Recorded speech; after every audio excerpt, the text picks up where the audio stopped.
Marcus Shelby, award-winning composer, arranger, educator, and bassist, presents Port Chicago, performed by the Marcus Shelby Jazz Orchestra.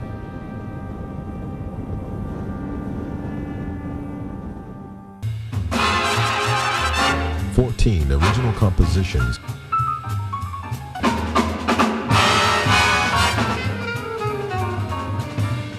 commemorating the largest home front disaster of World War II. Welcome to Port Chicago Naval Magazine National Memorial. On July 17, 1944, a series of explosions down at the waterfront at the munitions transfer station resulted in the death of 320 men and the injury of 390 others.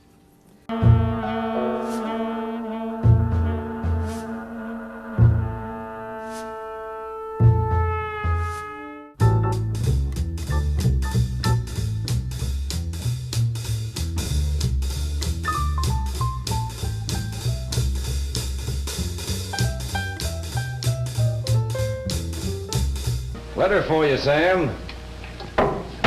For me? Yeah, looks important, too. From my draft board. What's it say, Sam? Yes, give us the lowdown. I'm reporting tomorrow, boy. Wow. Guess that means I'll have to get me another porter. Hello, Mr. Jeffries. Morning, Max. Hi, Mr. Jeffries. Hi, Sam.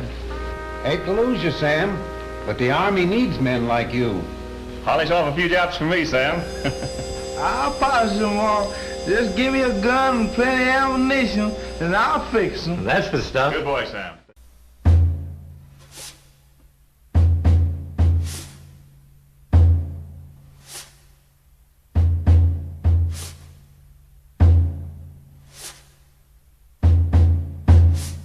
The fact is, we were fighting against fascism and racism overseas, and our own military was racially segregated. Only black men were assigned to loading ammunition. No black man could become an officer, nor could you get transferred to other duty. This was a situation in which black people, black men in particular, were being put in this hazardous situation exclusively. It was, as someone said, an accident waiting to happen.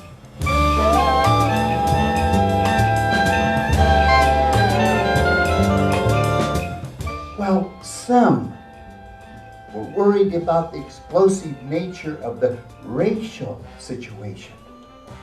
All were oblivious to the explosive potential of a catastrophic monster.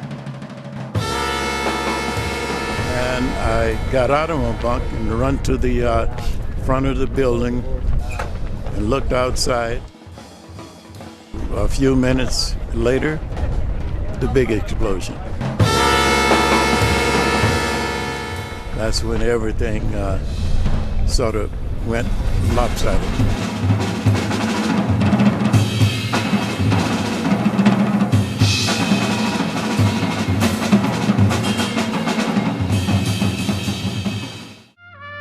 Afterward, a group of surviving black enlistees refused to load munitions again until they could be assured of the safety of their working conditions. The Navy court-martialed 50 of these men. They were convicted of mutiny, dishonorably discharged, and imprisoned.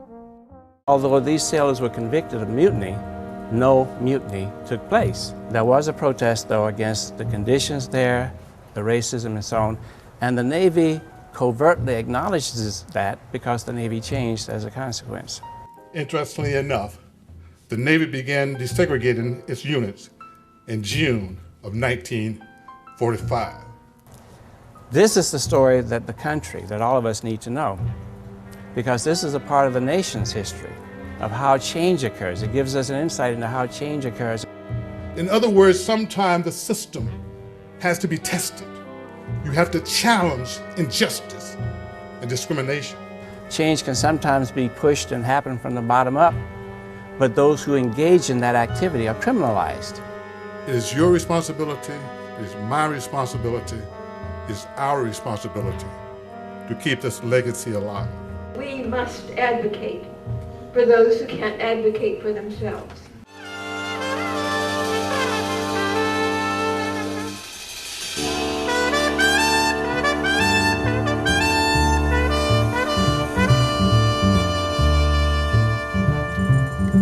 To this day, 50 black enlisted soldiers convicted of mutiny who were unflinching patriots willing to fight and die for their country have not been exonerated.